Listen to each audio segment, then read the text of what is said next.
Indie games are pretty cool. Now, math has never been my strong suit, but last I checked, there are quite a few games out there. Some of them are also pretty good, which is why I made a video a few months ago talking about 6 you might not have played, and 5 before that, and 5 before that, and 3, you get the idea, there's a nice backlog for you after this. But this time, I've increased the number to 7, because with that many, I statistically doubt you've played all of them.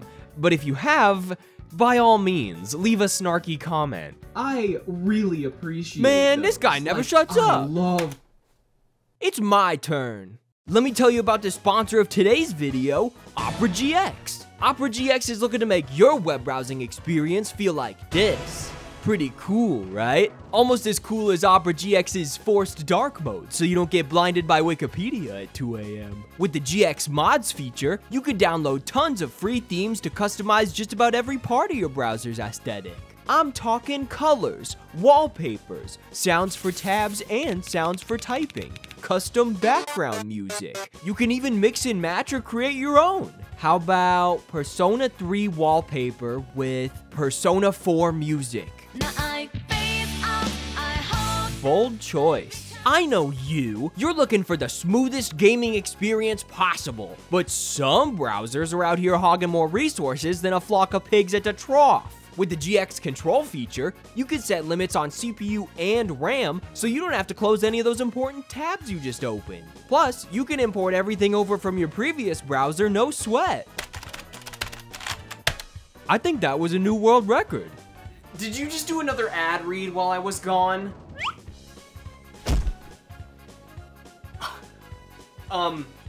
Have you said link in the description yet? Use the link in the description to download Opera GX for free today. And thanks to Opera GX for sponsoring this video. Now let's get to some games. Alright, we're starting with the most recent and most video game on this list. Go Mecha Ball.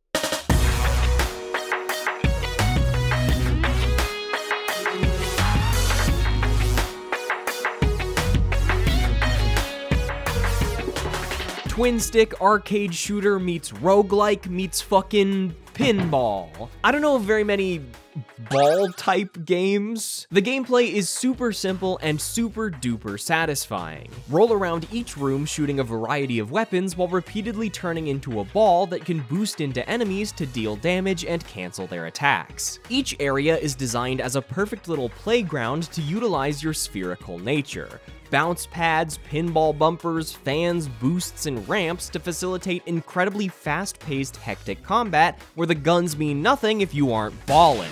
Utilizing your ability to speed up, bounce off of enemies, and collide with them is essential to holding your combo, especially as you try to conquer the game's 5 difficulty levels, which give enemies more complexity through added mechanics like shields that can only be broken through collision. The star of the show here is the core moment-to-moment gameplay. It just feels so good to be this ball. They fine-tuned this shit to perfection. Flying off ramps, blasting through the air, bouncing on top of an enemy, coming out of the ball, pulling out the shotgun, blasting a dude in the face, knocking another dude off the edge, rolling back up and flying off into the sunset. Mwah! Magnifique! I'm doing the chef kiss thing with my hand right now. What isn't quite as strong is the roguelike implementation. Don't get me wrong, this is some of the most pure arcade fun I've had in a while, and I clocked a respectable 10 hours in just a couple days, but arcade shooter is definitely the focus here. There's a solid amount of abilities and weapons to add some variety, but each area has exactly 1 boss for a total of 4, and the 3 unlockable characters don't have any big differences other than starting perks and stat spread. Realistically though, it's pretty hard to find any actual downsides here, and if you're looking for a game that just makes you feel like you're really good at video games, Go Mecha Ball is more than ready to deliver. The mechanics are polished to perfection, the visuals are gorgeous, the sound design is impactful, the music is dynamic and jammin', and being a ball is just really fun. That's all I've got. If you're here for any analysis deeper than ballin', then I don't know what to tell you.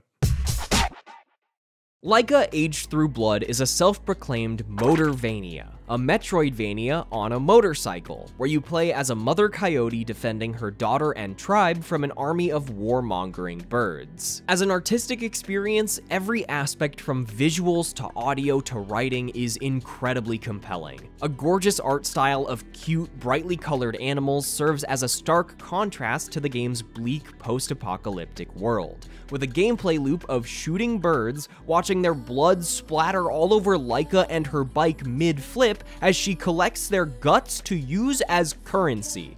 Like, holy fuck. When I picked up Laika near the end of 2023, it had been quite a while since I'd played a Metroidvania, but when the trailer said, yeah, but what if the movement was like Trials and you shoot guns in bullet time and do a backflip to reload, I went, okay, where's my wallet? I want to preface this recommendation with a bit of a warning. I'm not trying to scare anyone off with some insane difficulty, but Laika is a very precise and punishing game that requires patience, as a lot of the negative reviews concern early frustration with the general control scheme and core mechanics. It's also a game where you die in one hit, whether that's from getting shot, blown up, or flipping your bike incorrectly. I mean, it's no Celeste, but still. Once you get over the initial learning curve, doing flips and brakes and drifts and wheelies feels fantastic. Laika truly shines in its main objectives and exploration. As you journey to sabotage bird operations, you're dropped in a world filled with perfectly constructed loop-de-loops, ramps, and platforms, alongside challenging arrangements of birds and obstacles that play out like little room-based challenges. Think Katana Zero or Hotline Miami. Combat requires experimentation and deliberate action. As you fly through the air, you have to consider how much ammo is in your gun, if you should backflip to reload, which direction you should angle your bike to block or parry bullets, if you should front flip to reload your parry, and if an enemy's corpse might block your shot when aiming behind them. It's a lot, but damn is it satisfying.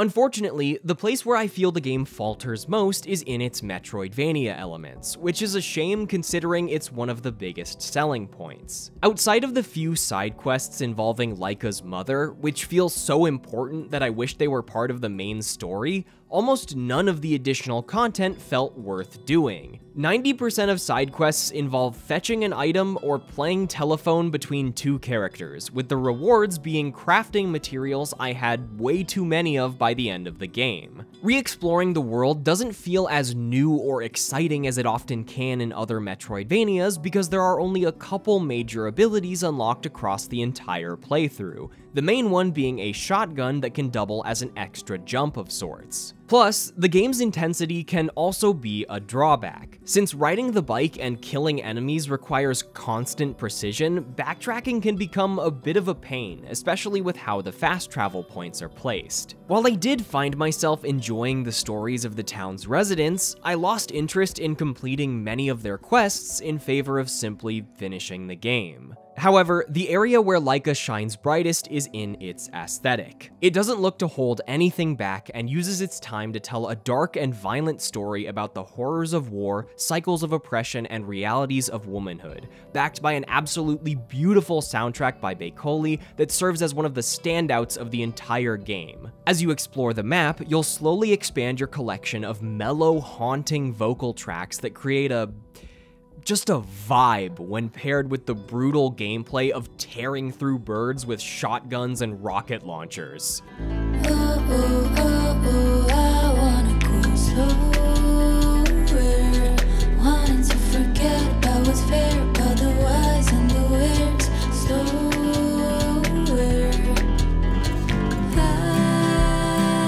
I'm coming home.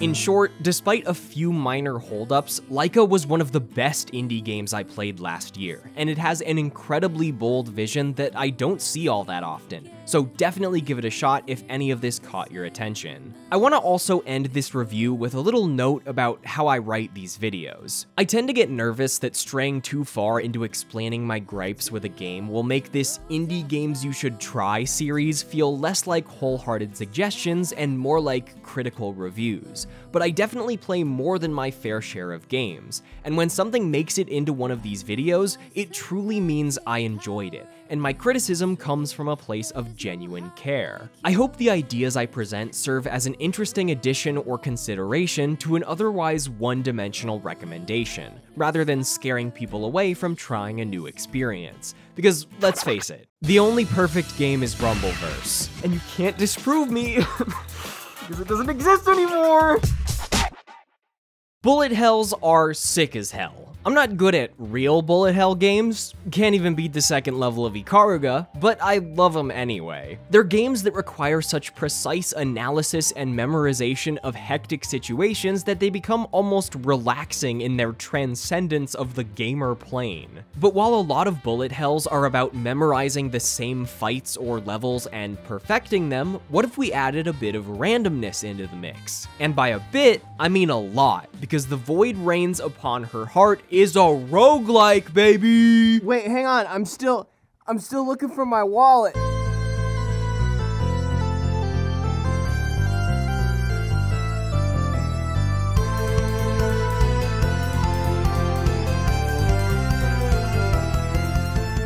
As you may be able to tell from the title, genre choices, and overall aesthetic, Void Reigns is a game that goes all in on its vision. You play as a handful of alien girls who can fire hearts to love the dangerous monsters that attack them. At times it is charming, and at others quite strange, but always boldly its own. Also, every character portrait is artistically naked, which I decided to cover up with the game's fine mist setting for the sake of this video being monetized. Alright, so where do I even start? In each section of a run, you're given a selection of bosses to choose from with different mechanics, attacks, and weaknesses. Despite technically being in early access, Void Reigns has an insane wealth of fights to learn and conquer.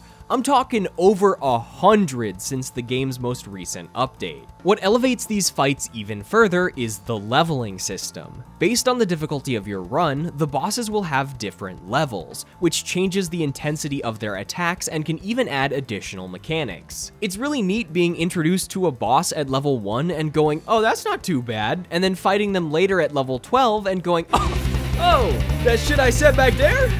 Come on, on the bridge. Can I get you anything? The boss you choose to fight in each area will also impact what rewards they'll drop, spanning your standard roguelike gamut of healing, damage, elemental attacks, defense, new shot types. You get the drill. The other interesting part about the game's combat is that it isn't just focused on killing the boss as fast as possible. If you want better rewards and more Tetrid pieces for unlocks and upgrades, you have to balance not taking damage with dealing constant damage to maintain your combo, while also breaking off specific pieces of armor or killing additional spawns. The aspect of Void Reigns that stood out to me the most is the sheer amount of content. Hundreds of bosses, pickups, and upgrades, special encounters and events, 7 unlockable characters, and 4 additional game modes, including a mode where you design builds to fight bosses in quick play, challenge towers with special mechanics, and endless mode, and an extended version of the regular story runs. It's the kind of design that makes for a deep roguelike experience once it all starts to click, but the way progression is presented can feel a bit overwhelming, especially with numerous tutorial dialogues during the early hours of gameplay. My one major complaint is that it takes a long time to truly understand what's going on and feel even slightly in control of how your build develops during runs. In the early game, you might as well just throw yourself at the boss with the highest level items, because you can't see what said item drops are or what bosses are weak to until you spend Tetrids to permanently reveal them. While rushing down enemies and unlocking new content was still a blast, I didn't enjoy having almost zero agency in the early stages, and I struggled with the higher difficulties I kept brazenly attempting, as it took me 10 to 20 hours before really being able to consider my options. While unlocks are mostly in the form of horizontal progression, which I prefer for roguelikes, Tetrids are required for everything, from minor character upgrades to bosses, to 5 types of gifts, to encounters, to event descriptions, to backgrounds. With all this content, Void Reigns becomes a completionist's dream. Or nightmare. If you like fighting bosses over and over again at different difficulties without getting hit to earn rainbow medals, or grinding tetrids to unlock every card, or fighting bosses in specific ways to earn the whopping 697 achievements, and probably more by the time you're watching this, then Void Rains will be your jam. It's the kind of game where you beat it for the first time and your save file says 2.2% completed and you go, oh shit. I've dropped nearly 30 hours into Void Rains and my save file isn't even at 40%, but the fact that I've logged that much time as is despite the million games in my backlog means I very much think it's worth your time. And money. Dude, it's 13 bucks! I've also saved my favorite detail for last. At least with the info I was able to find, this is a solo dev project. Music, art, game design, everything. When you roll credits, it shows a single name. Angel Polanco. Void Rains has been in early access for 6 years, and all that time, he's been updating it constantly, with patches every 2 to 3 weeks and bigger updates every month or two. Like, wow. Holy fuck, even. I've talked about this before in my video about Spark 3, but I just find it so inspiring to play a niche passion project like Void Rains, a game with under 1,000 reviews, and be absolutely blown away by the sheer amount of creative output born from even just one passionate developer. They went, yeah, I'm gonna make a shmup bullet hell roguelike about hope and love with naked aliens, put it in early access, and just work on that shit for 6 years. And to that I say,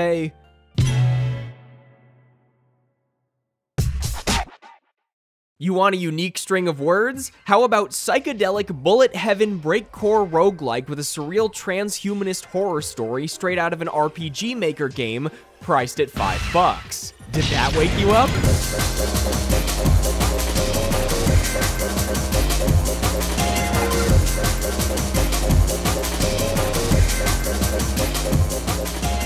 Passionately dedicated to its aesthetic, Picayune Dreams feels like its own soundtrack given physical form, an aggressively hectic experience that drills into your brain until you're so in the zone that you don't feel like playing anything else until you've seen it through to the end. Menus where you can't understand how any given upgrade will improve your modified robo-human body until you analyze their corresponding lines of code. A nightmarish journey through space where you shoot at 3D models of talking burgers and floating hands and fight wacky bosses like a bunny and a rad biker dude. After the incredible success of Vampire Survivors, more than a few devs have attempted to grab a small piece of its breakout stardom. But Picayune Dreams is the only other bullet heaven horde survival type game to have really caught my attention for a handful of different reasons. As for the gameplay, it's pretty simple. Move around while shooting at enemies and collecting the experience numbers they drop until you level up, allowing you to choose from one of 3 random upgrades, which can be weapons like saws, yo-yos, and lock-on missiles, or more passive augments like speed, knockback, and a regenerating shield. Continue shooting, continue upgrading, and continue gaming.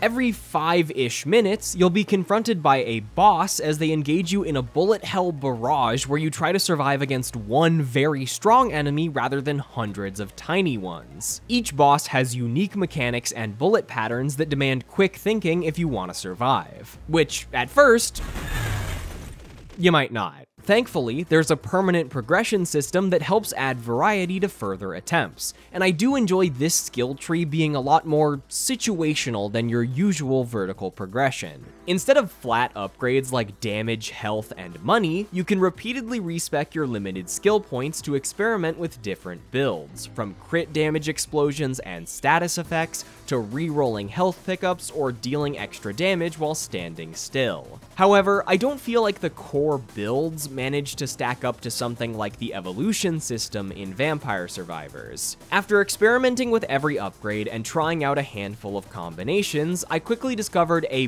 best setup to the point that I just kept running it in my pursuit of the true ending, which requires you to beat the 4 main boss fights without taking damage in a single run. But while this game isn't some infinitely replayable time vortex, it isn't necessarily trying to be. And to me, what it was aiming for is even more compelling. In addition to each boss having fun pre-fight banter, when you defeat them for the first time, you're given a little interactive RPG-esque cutscene that provides cryptic backstory and insight into your mission. While I had no idea what to expect going in, Picayune Dreams told an engaging story that I definitely understood, without having to look some of it up afterwards. While the 10 or so hours I logged in pursuit of experiencing all the cutscenes is a bit shorter than you might expect from a game with bullet heaven design, I still had a blast, and the overwhelming artistry is more than enough for a strong recommendation on its own. Honestly, I'd buy this shit again just for the soundtrack. You want to hear a 3-phase final boss throw Vocaloid lyrics into the breakcore? Then just buy Picayune Dreams already, because I'm not going to show you the song. Jeez. Brace yourself, buckle up, strap in, do whatever you need to do because it's Rain World time.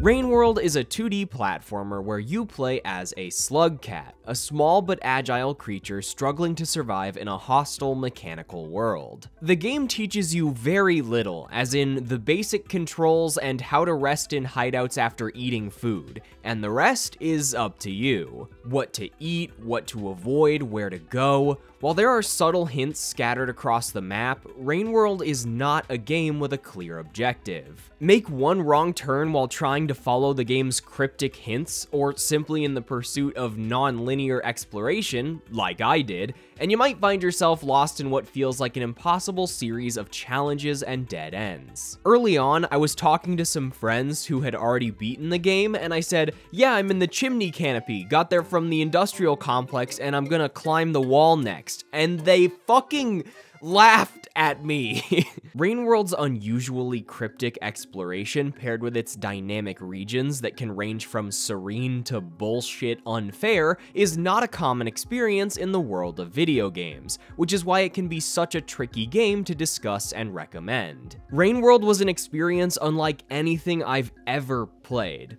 and that alone is worth a lot, but it isn't memorable because it was easy, or even enjoyable at times. It is both fascinating and extremely frustrating to play a game that does not care about you. A game with a complex ecosystem, with creatures that you hunt and creatures that hunt you alongside other creatures that will hunt those creatures or try to steal your limp body out of the mouth of the creature that originally hunted you. There are monkey dudes that trade and communicate and bugs that bait you into traps with food. It's a game where sometimes RNG will just fuck you over, because hey, that's life, and it just so happens that this lizard was looking to grab a slug cat burger from the drive-thru the second I went through a pipe.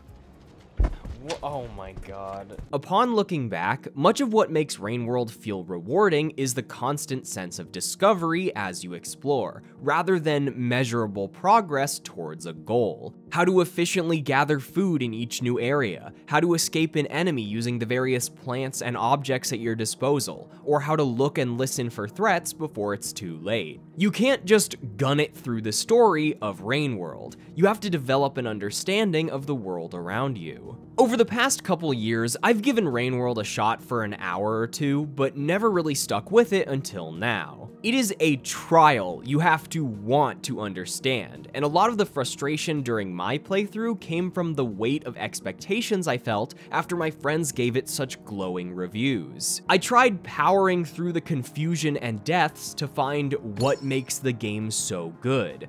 Surely I'm just not there yet, I told myself as I explored the world for hours upon hours.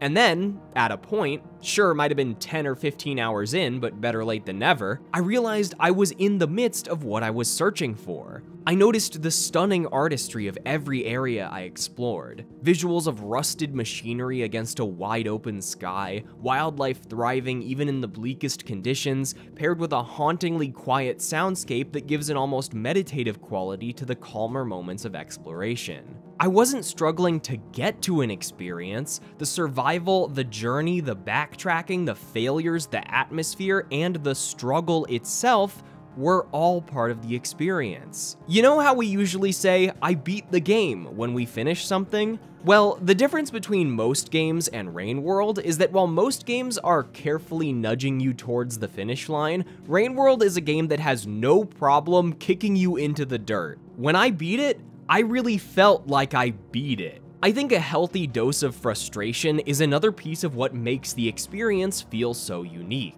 It's what makes the calm moments feel like a true reward rather than a walk between objectives. Like, if I just put this area on screen for a sec and say unfortunate development, I know it'll send shivers down at least one person's spine. During each and every play session, I could only stomach Rain World for an hour or so. I would die one too many times to some bullshit, go, "Man, fuck this game," and quit for the day. But then, curiosity would build. How far away is the next hideout? How can I overcome this challenge? What surprises might I find next? And before I knew it, I'd be right back in. Rain World is an uncompromising experience filled with so many unique ideas and secrets that it isn't hard to understand why it's developed such a cult following. It's a game designed to make you contemplate your own insignificance amidst an unforgiving landscape, but it also gives you space to adapt and appreciate your surroundings as it evolves from a typical video game into something that resembles a living, breathing world. There's also a bug that doubles as a grappling hook, so maybe that's the part everyone was raving about. Alright, how about we calm things down a little? Sometimes games are too active. Sometimes you don't want to fear for your life every 5 seconds or be hard focused on landing every gunshot mid-backflip.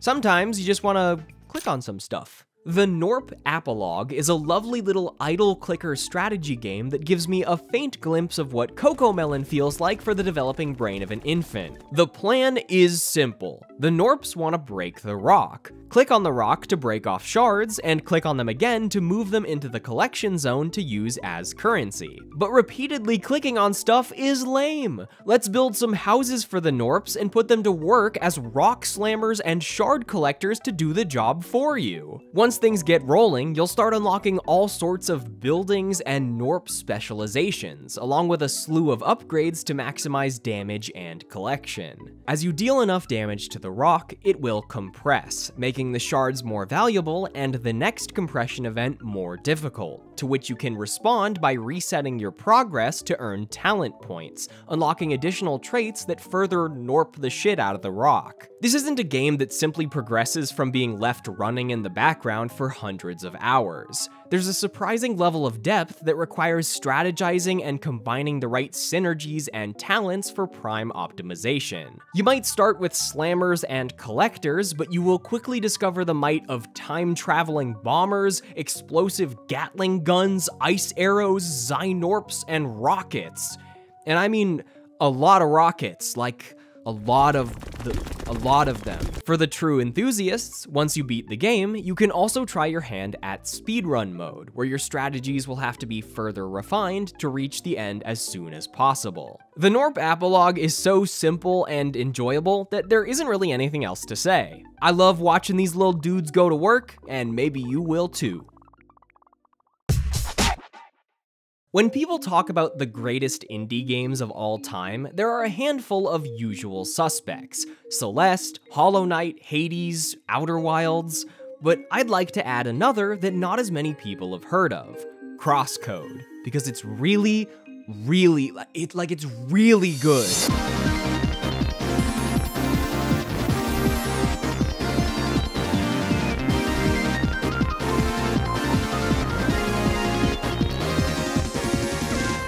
I'm far from the first person to make this discovery. After all, you guys have been asking me to play CrossCode for a while now. And by a while, I mean 5 years. Sorry, I was busy that day. It's kinda hard to write a simple elevator pitch for this one because there's a lot going on. Set inside a fictional MMO called Cross Worlds, CrossCode is an action RPG with a robust combat system, heaps of exploration, and massive 2D Zelda-inspired puzzle dungeons. And that's just the tip of the iceberg. Let's start with exploration. In addition to its bustling towns filled with NPCs, side quests, and trading stalls, the various regions of CrossCode are kinda like huge outdoor dungeons, a bunch of interconnected rooms filled with enemies, items, and puzzles that can span half the map. Every time I reached a new area, I found myself exploring for hours at a time to uncover as many little secrets as I could, even though it would have only taken a few minutes to run straight to the next town. As you progress through the main quest line, you'll encounter the main source of puzzles, massive temples that test your skills with a new element before gifting it to you for use in both puzzle solving and combat. These dungeons have some incredibly satisfying brainbusters and often took me several hours to get through, culminating in fantastic boss fights that turn into real-time action puzzles as you incorporate recently discovered elemental mechanics. Plus, even when the combat isn't being clever, it's just good ol' edgier seat shrimp mode gaming, carefully aiming ranged shots and blocking attacks, then dashing around to initiate powerful melee combos or cast a huge variety of skills unlockable through the game's upgrade tree, with branching paths and abilities unique to every element. I feel like Radical Fish Games' Twitter bio is a more apt description of the experience than I could ever write myself. It reads, "We are a small group of game developers that somehow managed to create CrossCode." I looked at their website and it lists like 12 people, and the amount of content this game has is unreal. And when I say content, I don't mean meaningless filler, I mean boundless creativity and good side quests. Like, you aren't just fetching items or conveying messages, you're rescuing hostages from flying birds with machine guns, or setting up turrets to play a tower defense, or riding on a giant cannon across the ocean. Before I started the DLC, which is also fantastic, it took me over 50 hours to reach the end credits, and I definitely didn't experience everything. During each and every play session, I was baffled at how well the team was able to construct that vibe you feel in an MMO, where you can gun it through the main quest, but you also have the option to dig around for side content, harvest plants, craft equipment, or spend literal hours solving parkour puzzles to open chests. And when it comes to storytelling, while well-written silent protagonist is a bit of an oxymoron, Leah is my new favorite, hands down. Even with an incredibly limiting pre-programmed word bank, we're talking like hi, Leah, and bye for most of the game, she manages to not only boast a strong personality through facial expressions alone, but also establishes herself as a determined and compassionate character, even as she struggles to remember her past and establish a connection with those around her. Alongside Leah being the star of the show, there is a fun, gripping sci-fi storyline with a strong emotional core rooted in self-expression and friendship, two of the key elements that make MMOs special. And when you toss that into a game already bursting at the seams with crafty puzzles and fantastic combat, I get why everyone's been telling me to play CrossCode. I also just wrote the word yes under my notes for this game's music because, like,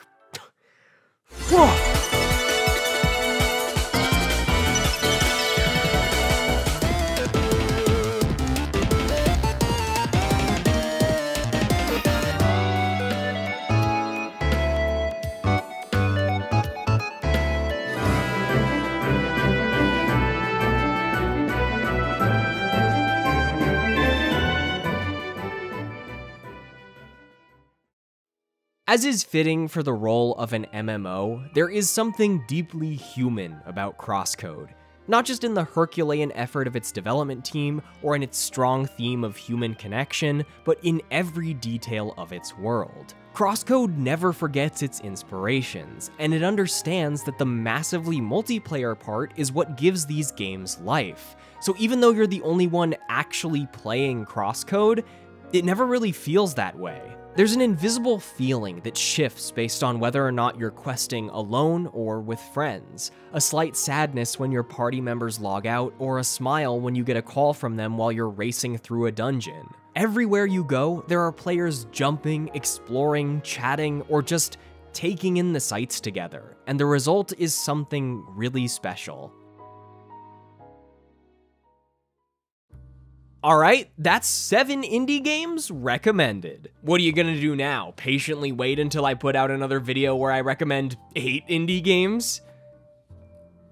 Wait, how did you even play all of them that fast? On a more serious note, I want to quickly thank all of you for continuing to support this series. I love talking about indie games, but after the first few episodes, I wasn't super confident about the long-term success of these videos. After taking a break for almost 2 years and pivoting my titles and thumbnails, I've been able to reach a lot more people. So as long as there's gamers on the hunt for hidden gems, I'll be down in the mines digging them up. In the meantime, if you want to protect my canary from carbon monoxide poisoning, consider supporting me over on Patreon. Thanks again for watching, and I'll see you next time for 8 indie games you need to try or else.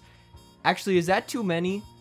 Cause 8 is a lot. That's like 1, 2, 1.